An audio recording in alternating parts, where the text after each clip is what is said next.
Hello and welcome back. Today we are going to chat through Stone Blind by Natalie Haynes.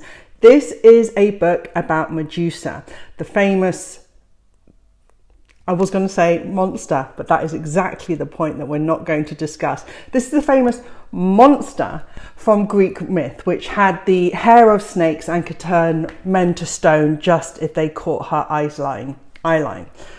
Stone Blind. What I want to say about this book is this is another really strong addition to the extremely popular genre of feminist retellings of Greek myths. So we've had, whether it's works from Pat Barker on survivors of violence and war, to the works of Madeline Miller and actually Natalie Haynes herself on the gods and monsters, the female gods and monsters, and reframing their experiences through feminist lenses and giving the women in these myths agency over the legacy of the men as heroes and kings and warriors, and spinning that round and giving the women of these stories, who are so often marginalized and dehumanized, a platform and their humanity. So this is an extremely welcome addition because obviously Medusa has one of the worst reputations in Greek myth. She is someone who is seen as the monster, and the hero Perseus, this is not giving the story away, is famous Greek myth. The hero Perseus goes up to Medusa with a mirror, catches her reflection in the mirror, slices her head off and kills her. And Perseus becomes the hero, and that god-awful monster Medusa is finally removed and men can be free again, blah, blah, blah, blah. Of course, in Natalie Haynes' book, we are going to get Medusa's story from her point of view. But very cleverly, Natalie also weaves this through with other stories from around that time in the Greek myth. So she exposes Perseus, the male young hero warrior, as a sort of bloodthirsty, useless apparatchik of the gods, a plaything of the gods who are using him for their own ends.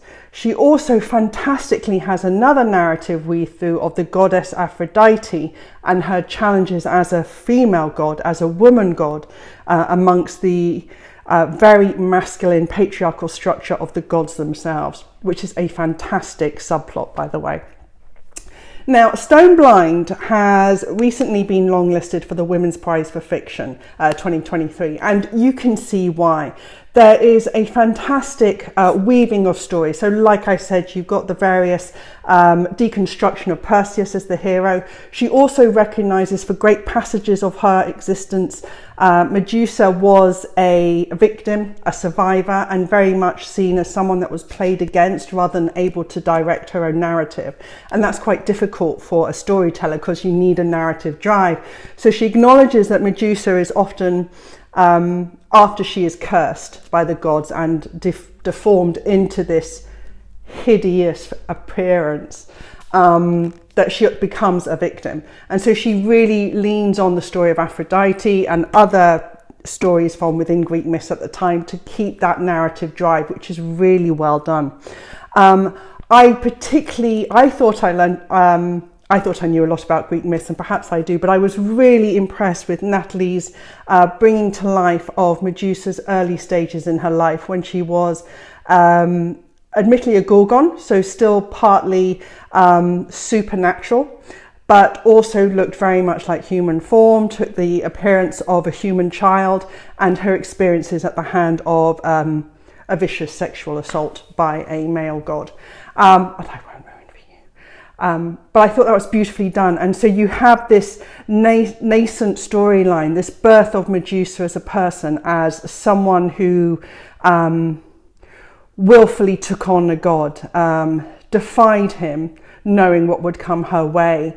And so this strong-willed young girl who had all the spirit that you'd want from an extraordinary young, to grow into this extraordinary young woman, is sadly removed from her and denied her through a sexual assault and having to take on a shamed appearance.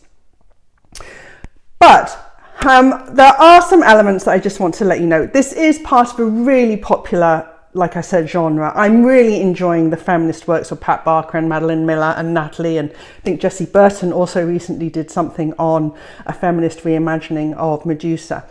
So I wouldn't say that this book is better than any of those her peers, and I'm sure Natalie probably wouldn't say the same either. It is a lovely acknowledgement for Natalie to have Stone Blind longlisted, but I would say that is for me, I think that is also an acknowledgement of this huge genre in itself. I know some of the other books have also been shortlisted and longlisted in their existence, so when they were published, sorry. So I think this acknowledgement for the Women's Prize longlist is a reflection of how popular and how strong this genre is and how worthy it is. There are a couple of moments in this book where it gets a bit didactic. And what I mean by that is a bit on the nose. So there's a point where, well, actually quite literally, Natalie writes, Medusa is only hideous because that's what men want you to believe. It is a judgment, or a patriarchal judgment on what a woman is supposed to look like, etc., etc. And she's only called a monster because men make her a monster. We know you got that through on the writing. We knew that, we got that. And I thought, just from an editorial point of view, I just thought the editors, that could have been removed, because I just thought Natalie was getting there on her own. She didn't need to spell it out. But I really enjoyed this book. It had challenges in it, and I thought Natalie did them beautifully.